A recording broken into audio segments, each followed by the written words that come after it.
የአማራ ፖሊስ ዋና ጠቅላይ መምሪያ እንግዲህ ከሰሞኑ በአራቱም ማዕዘናት በሀገሪቱን ጥቅም ለማስጠበቅ ሲባል በጂኦ ስትራቴጂካዊ ጉዳዮች ላይ እንዲሁም ደግሞ ተቋማዊ ሪፎርሞችን እንዲሁም ዲጂታላይዜሽንን የተላበሰ የፖሊስ ኃይልን ከማፍራት አንጻር ለፖሊስ መኮንኖችና ለፖሊስ አባላት በተለያዩ ማዕዘናት እንግዲህ ስልጠናው እየተሰጠ ይገኛል። ባሳለፍነው ሳምንትም በጎንደር ከተማ ሲሰጥ የነበረውን የስልጠና ሁኔታ ባልደረባችን ስዩም መኮንን በቦታው ተገኝቶ አዘጋጅቶልናል። እንድትከታተሉት በአክብሮት እንጋብዛለን።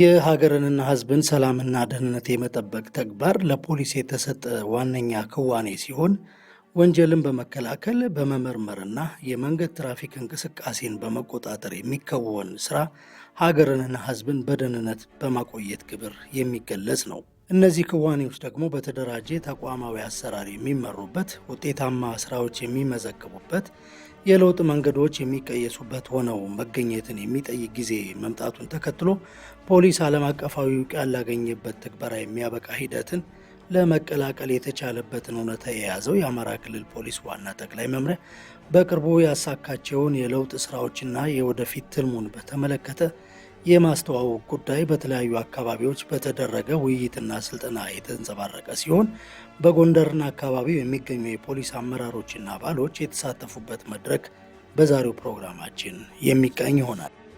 የዋና ጠቅላይ መምሪያው ምክትል ኮሚሽነርና የአስተዳደርና ልማት ጠቅላይ መምሪያ አዛዥ ረዳት ኮሚሽነር አያልነ ተስፋዬ የውይይቱን መጀመር በገለጹበት ሀሳብ እንደተናገሩት ተቋማዊ ሪፎርም የተከናወነበት ምክንያትና ውጤት አብራርተዋል። የሪፎርም ስራችንን በሚመለከት በመሆኑ ሪፎርም ደግሞ ስናደርግ ከምን ተነስተን ነው፣ ምን ችግር ገጥሞን ነው ሪፎርም ያደረግን የሚለውን ነገር ሁላችንም ስለምናውቀው አፈር ልሰን ከመሬት የተነሳንበት ጊዜ በመሆኑ የእኛን ሪፎርም ከሪፎርም ከፍልስፍናን ባሻገር እንደ ፖሊስ እንደ አማራ ክልል ፖሊስ በተለይ ትልቅ ትርጉም ያለው ነው። ይህ ሲባል ያሳለፍናቸው በጎ ጊዜያቶችና ጥንካሬዎች የሉንም ማለት አልነበረም። ወደ ኋላም የመመለስ አዝማሚያ በማጋጠሙና እንዳለመታደል ሆኖ ቀዳሚ ችግር ፈች ሀሳብ አመንጭ ተቋም መሆን ሲገባን ከዚህ በስተጀርባ በመሆናችን ወደ ሪፎርም ስራ እንድንገባ አስገዳጅ ሁኔታዎች ተፈጥረው ሪፎርም ሰርተናል።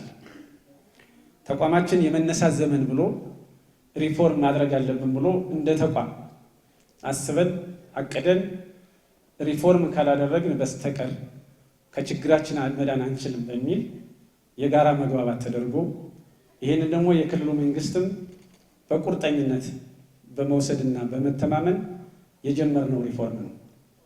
የጀመርነው ሪፎርም በርካታ የአስተዳደር ዝንፈቶች ቢያጋጥሙትም በክልሉ መንግስት ቁርጠኛ አቋምና በተቋሙ የጸና አቋም እንዲሁም በየደረጃው ባለው የፖሊስ መኮንኖቻችን በየዲፓርትመንቱ ያለ የስራ ኃላፊዎች በወሰዱት ቁርጠኛ የሆነ ፍላጎትና የጸጸት ከዚህ በመነሳት የወሰድነው ሪፎርምና የጀመርነው አቋም ሪፎርም ስለሆነ በእድሜው ልክ እየሄደ ነው።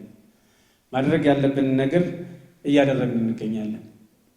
የፖሊስ ሪፎርም አተገባበር በሁሉም ፈጻሚ አካላት ዘንድ የጋራ እውቅያን እንዲያገኝ በመታሰቡም ለዚሁ የሚመጥን ስልጠናና ውይይት በዋና ጠቅላይ መምሪያው በኩል ተዘጋጅቷል። ታችኛው የፖሊስ አባሎቻችን እንዲሳተፉ የተፈለገበት መሰረታዊ ጉዳይ ሪፎርሙ ጋር ነው። እዚህ ሪፎርም ላይ ሪፎርሙ የሁላችን ሪፎርም ነው ብለን እስካሰብን ድረስ በዚህ ሪፎርም ላይ አመራሩ ማዋቁም ብቻ ሳይሆን አባላትም እያወቁ እንዲሄዱ ፖሊስ ዓለም አቀፋዊ ነው ብለናል። ከተለዋዋጭ ሁኔታዎች ጋር ራሱን እያሳደገ የሚሄድ ተቋም ነው። የትኛውም ዓለም ፖሊስ የሚለው ስያሜ ሌላ ስያሜ የለውም። የትጥቅ አስተዳደራችን፣ ስታንዳርዳችን፣ አደረጃጀታችን፣ መጠሪያችን ሊለይ ይችላል እንጂ ፕሮፌሽኑና ስያሜው ግን ፖሊስ ነው። ስለዚህ የምልመላ የስልጠና ስምሪትና የዚህ ሎጂስቲክስ ቴክኖሎጂውን አጠቃላይ አሰራሩን ለማሻሻል ለማዘመን የፖሊስ ተቋም ሁሌም የማሻሻያ ስራዎችን መስራት አለበት። ወንጀልና ግጭት እየጨመረ ነው ያለው። የወንጀል ባህሪ በየጊዜው እየተወሳሰበ ዓለም በፍጥነት እየሄደች እስከሆነ ድረስ ከሁኔታዎች ጋር ራስን አላምዶ ከዘመኑ ጋር የሚራመድ ተቋም ደግሞ መገንባት አስፈላጊ ነው ማለት ነው። በተለይ ፖሊስ ለፍትህ ስርዓት ያለው ፋይዳ የመጀመሪያውና ግንባር ቀደሙ እንደሆነም ይታወቃል። ጠንካራ የህግ ማስከበር ተቋም ጠንካራ የፍትህ ስርዓት እንዲኖር ከሚያደርጉ ተቋማት መካከል ፖሊስ አንደኛው ነው። ፖሊስ የመጀመሪያ ወንጀል አቤቱታን ተቀባይ ነው፣ ምርመራም የሚያጣራ። ስለዚህ በእያንዳንዱ እንቅስቃሴው የፖሊስ ተቋም ለህግ የበላይነት ፋይዳው ይጎላ ነው። በተለይም ደግሞ እኛ ሪፎርም መነሻ ልናደርገው የምንችለው በዲጂታል ዓለም ውስጥ መጓዝ የሚችል የፖሊስ ተቋም መፈጠር አለበት። ይህን ደግሞ መሸከም የሚችል ፕሮፌሽናል ፖሊስ መገንባት አለበት። ዓለም ባለችበት ደረጃ ዓለም የሆነችውን ፖሊስ የእኛ ክልል ፖሊስን በዛ ልክ እንዲያድግ እንዲለወጥ ያስፈልጋል። ኃላፊነት መንግስት ኃላፊነት የሰጠው ህዝብ ኃላፊነት የሰጠው ተቋም ነው ፖሊስ። የህግ አስፈጻሚ አካል ሆኖ የተቋቋመ መንግስታዊ ተቋም ነው። በደንብ ነው ማወቅ ያለብን። ዓለም አቀፍ ነው ብለናል። በህዝብና በመንግስት ስልጣን የተሰጠው ነው ብለናል። የህግ አስፈጻሚ አካል ነው ብለናል። ስለዚህ በሌላ አገላለጽ ፖሊስ ማለት ማህበራዊ ስርዓትን የሚጠብቅ፣ ወንጀልን የሚከላከል፣ የሚመረምር እንዲሁም ህግን የማስፈጸም ኃላፊነት ያለበት ተቋም ነው። ይህ አስከባሪ ተቋም የተሰጠውን ስልጣን የሚያጠቃልል ሲሆን በተለይ የማሰርና የማቆየት የዜጎቹን የመንቀሳቀስ ነፃነት ለተወሰነ ጊዜም ቢሆን ገድቦ ማቆየት የሚችል ስልጣን የተሰጠው ተቋም ለፖሊስ ነው። በየትኛውም ጫፍ ባለስልጣን ይሁን ፖሊስን እንደ ፖሊስ የማሰር የሰውን እንቅስቃሴ ገድቦ የማቆየት ስልጣን የተሰጠው የለም። ማንኛውንም ሰው በጠረጠረው ጊዜ አስሮ ምርመራ የማጣራት ትልቅ ኃላፊነት። የፖሊስ ባህሪና መታወቂያው የህዝብን የሰላም ፍላጎት በማሳካት ተግባር ውስጥ የሀገርንም የእድገት መንገድ የማቃናት መሆኑን ተከትሎ አሁን ያለውን የለውጥ ጊዜ የሚመጥን ተቋማዊ አሰራርን እውን ያደረገበት ምክንያትና ውጤት በውይይት መድረኩ ከቀረበ በኋላ በተወያዮቹ ዘንድ የሰረጸው ግንዛቤም በሚከተለው ሀሳብ ተረጋግጧል። ይህ ፖሊስ በብዙ መንገድ ባህሪው ልዩ ነው ስንል የህግ አስከባሪነት፣ የህብረተሰብ ደህንነት ይጠብቃል። ፖሊስ የሰላምና ጸጥታ ማስከበር የፖሊስ ዋነኛ ኃላፊነት ነው። ይህም ከህዝብ ከጉዳት ከስጋትና ከወንጀል መጠበቅ አለበት። ህዝቡ ዛሬ ስላጋጠመን ችግር አይደለም ማየት ያለብን። ዛሬ በተፈጠረው ችግር የፖሊስን አጠቃላይ ቁመና የሚፈታተን ቅቡልነትን የሚፈታተን ስለመጣ አይደለም። ይሄ ትልቅ ተቋም ነው። የተግባቦት ስራዎችን መስራት የሚችል ነው። ፖሊስ ኮሚኒኬተር ነው። የማያገኘው የማይገባበት ስራ የማይገናኘው አካል ድርጅት የለም። ይሄኛው እኔን አያገናኘኝም አይልም። የራሱ ስኮፕ አለው እንጂ ፖሊስ ኮሚኒኬት የማያደርገው የለም።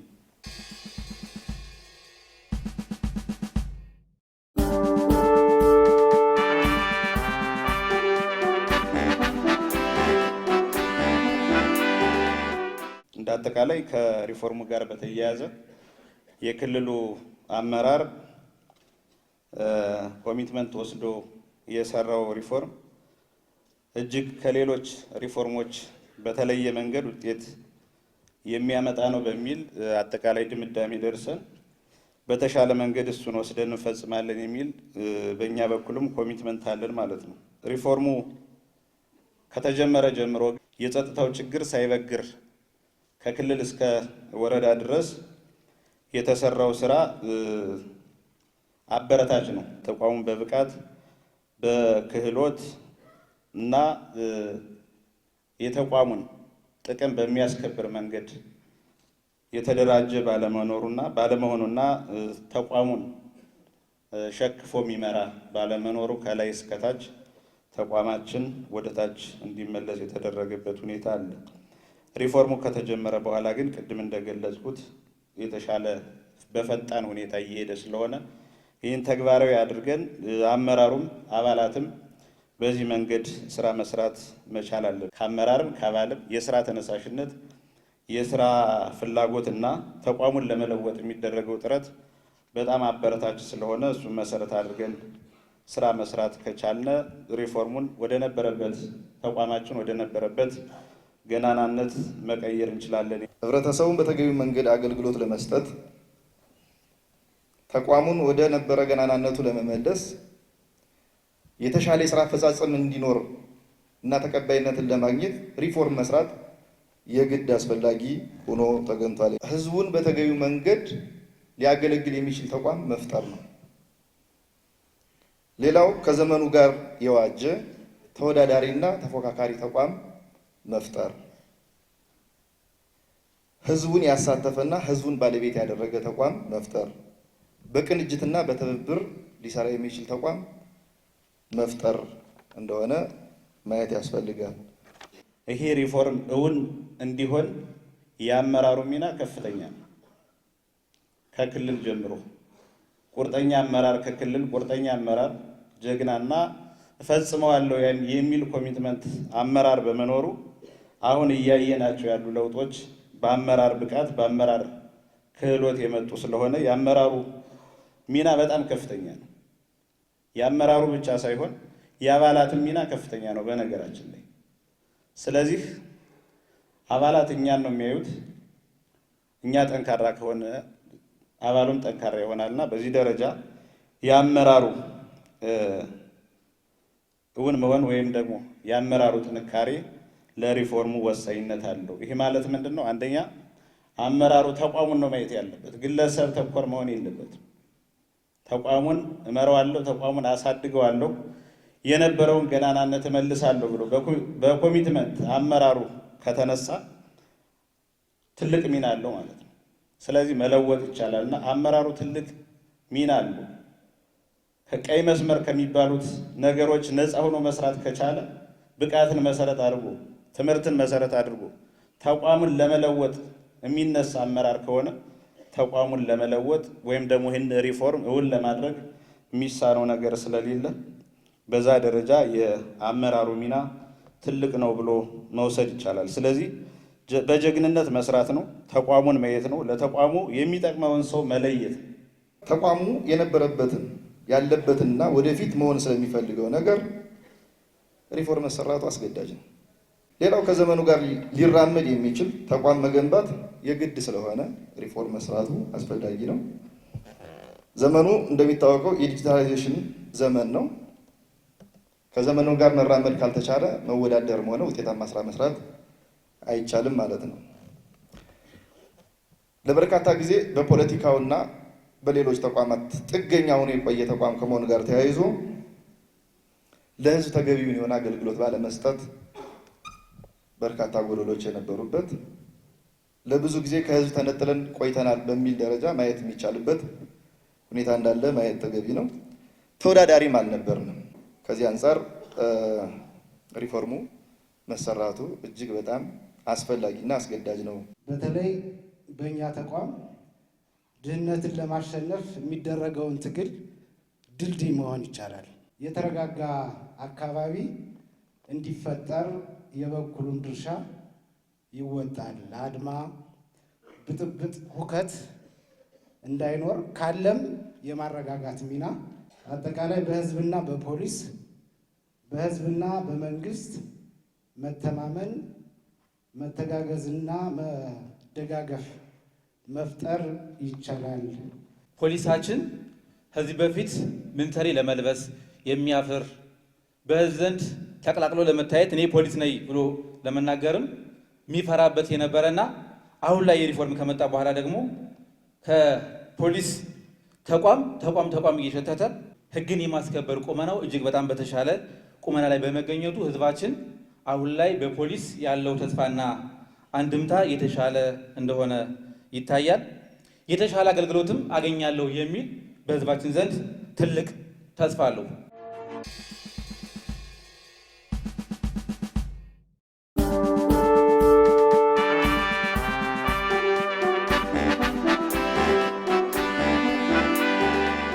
ሪፎርም ሲባል እንግዲህ አስተሳሰብ ነው ብያቸዋለሁ። አስተሳሰባችንን በተግባር መቀየር አለብን። አሁን እንቀየር ብለን ተግባባን። ከዚህ ስብሰባ ወጠን ወደ ሆነ ቦታ እንሂድ ብለን ተግባብተን በር ላይ መቆም አይደለም። እንሂድ የተባልንበት ቦታ ላይ መድረስ ያስፈልጋል። መግባባት ጥሩ ነገር ነው፣ መገንዘብ ጥሩ ነገር ነው። ግን ብቻውን ግብ አይደለም። አስተሳሰባችን ኮምፕሌትሊ መቀየር አለበት። በቃ ተቋማችን መለወጥ አለበት ብለንና እኛም መለወጥ አለብን ብለን አስበን እኛ ከዚህ በኋላ ሄደን የምናፈርሰው ከሆነ አደገኛ ነው ማለት ነው። ስለዚህ ሪፎርማችን እውነተኛ ለውጥ እንዲገባ መስራት ያስፈልጋል። ከሀሳብ ቀጥሎ በተግባር ምዕራፍም የታየው የአማራ ክልል ፖሊስ ዋና ጠቅላይ መምሪያ ተቋማዊና የአሰራር ለውጥ አስፈላጊነቱን ከመረዳት በዘለለ ከሁሉም የሚጠበቅ የስራ ኃላፊነት ሊታከልበት እንደሚገባም ተመላክቷል። በተለይ ደግሞ አሁን በዚህ ሰዓት ከዚህ ከመዋቅራዊ አደረጃጀቱ ጋር ተያይዞ የመጣው ጥሩ ነው። ተቋሙን አሁን ካለበት ለማቆም ይረዳናል። ሰነዶችም ቢሆን ጊዜ የተሰጧቸው በተለይ ማብራሪያው የተሰጠው ማብራሪያ አጠቃላይ ከኔ አንጻር ወረዳዊ፣ ዞናዊ፣ ክልላዊና ሀገራዊ ሁኔታዎችን ጭምር ያወቅንበት ስለሆነ እኔ ይሄ ስልጠና ራሳችን ቆም ብለን የምናይበት ነው። እኔ ምን ላይ ነው ያለው? የኔ ተቋም ምን ላይ ነው ያለ? አባሉ፣ መሪው፣ ተመሪው እያንዳንዱ ራሳችን የምንፈትሽበት ቁመና ስለሆነ ለኔ በግሌ ተመችቶኛል። ሰራዊትን ሰራዊት የሚያሰኘው መሪው ነው። ጠንካራ መሪ ካለ ጠንካራ ተመሪ ይኖራል። በተለይ ሰራዊት ስትገመግመው፣ ስትኮተኮተው፣ ስታርመው ጀግና ሰራዊት ይሆናል። መያዝ ያለብን መገንዘብ ያለብን እኔ ፖሊስ ነኝ። ፖሊስ ደግሞ አገልጋይ ነው። አገልጋይ ደግሞ ዘር የለውም፣ ብሔር የለውም። እኔ በዚህ መንገድ ሁላችን መያዝ አለብን። አንድ ወገን እያጨበጨበን ምንሄድ ከሆነ አሁን ካለነው ከድጡ ወደ ማጡ ነው የሚሆነው። ከድጡ ወደ ማጡ ለመውጣት ምን ያስፈልጋል? እኔ ምንድን ነኝ? ፖሊስ ነኝ። ይሄን ሁላችን በትኩረት መያዝ አለብን።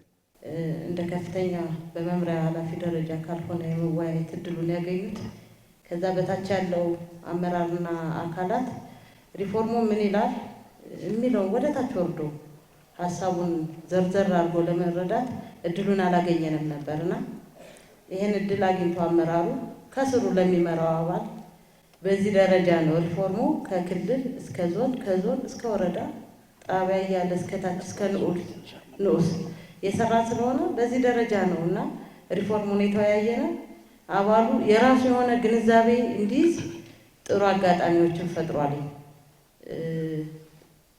የግድ ማወቅ አለብን። የምንሰራውን ስራ የተሰራውን ስራ አውቀን ነው ወደ ታች መውረድ ያለብንና ስራውን መድበናል፣ ወደ ታች ወርደናል። የወረድነውን ደግሞ ምን ላይ ማዋል አለብን፣ ቀጣይ አባላትን እንዴት ማወያየት አለብን በሚለው ዙሪያ ላይ ይህን አጋጣሚ ይህን መድረክ ፈጥራችሁ ጊዜ ወስዳችሁ የሰጣችሁን ግንዛቤ እንደኛ ጥሩ ነው ብለን እናስባለን። እንደ አምስቱ ቀጠና እንደ ጎንደር ቀጠና ጥሩ የሆነ ግንዛቤ ወስደናል። ወደ ኋላ በለስ ብለን የፖሊስን እያንዳንዱን አመሰራረት ጀምረን እንድናውቅ የተደረገባቸው ሰነዶችና አሁን ያለነው የሪፎርም ስራችን እየፈጸምን ያለንባቸው ደረጃዎች እንዲታወቁ መደረጋቸው ጥሩ ነገሮች ያሉበት መሆናቸው መውሰድ ይቻላል። ካሰብነው ራዕይ ብለን ካስቀመጥነው ዳር መድረስ የሚያስችልን በዛ ጉዞዎችን ስለሆነ እሱም መጠንከርና መወሰድ ያለባቸው ደረጃዎችን መውሰድ ይጠይቀናል ብዬ አስባለሁ። በአጠቃላይ በቆይታችን ቀርቧል ብለን የምናስባቸው 6 ሰነዶች ቀርበዋል። በተለይ ትልቁ ነገር ፖሊስ በተለያዩ አጋጣሚዎች የምናገኛቸው ሂደቶች ይኖራሉ። ሌሎች ሰነዶች አገር ወዳድነት የሚለው ሰነድ ውስጣችን የምናገለግለው ማንን ነው ብለን እንድናውቅ እንድንረዳ አገርን ምን ያህል ወደን ህይወት ስንገብር ለአገር ብለን የምንገብረው ህይወት እንደሆነ መውሰድና ማወቅ ባለብን አግባብ የቀረበው ሰነዶች ጥሩ ነገሮች እንዳሉባቸው ማየት የቻልንባቸው ደረጃዎች አሉ። ሌላው ጂኦ ስትራቴጂም ቢሆን በተለያዩ አጋጣሚዎች የመምሪያ ኃላፊዎች ስልጠናዎችን ወስደናል። ምንድን ነው ያሉት የሚሉትን ከእሱ አኳያ የተገነዘብናቸው ነገሮች ስላሉ በተለያዩ ጊዜያቶች አመራሮች እንወስዳለን። ግን የታችኛው አካል እኩል አስተሳሰብ ካልያዝነው የምንፈልገውን ግብ መምታት አንችልም። ስለዚህ አሁን የቀረበው ለአመራሩ ተብሎ የተመጠነ ቢሆንም በቀጣይ ጊዜያቶች ግን ወደ ታችኛው አባል ጊዜ ተሰጥቶት ስልጠና እንዲወስድ በእያንዳንዱ በተቀመጠለት መሰረት ከላይ ያለነው አመራሮች ተከፋፍለን ማሰልጠን በምንችልበት አግባብ መሰረት እንድንፈጽም ይህም ፕላን ተደርጎ መውረድ ቢችልና ብንፈጽመው መልካም ነው።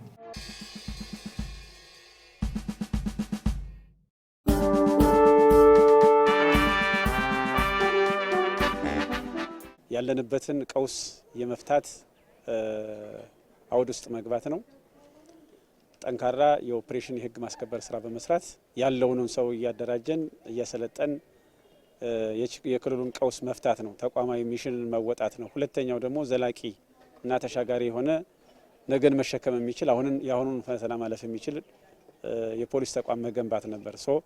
እነዚህ ሁለት ቁልፍ አጀንዳዎችና ጉዳዮች ይዘን የጀመርነው ሪፎርም ነው። በዚህ ሪፎርም ደግሞ በርካታ ስራዎችን ሰርተናል። ከስራዎቻችን አንዱ ጠንካራ መዋቅር መፍጠር፣ የአደረጃጀት መፍጠር ስለነበረ ዘመን ተሻጋሪ የሆነ የፖሊስ መዋቅር ፈጥረናል።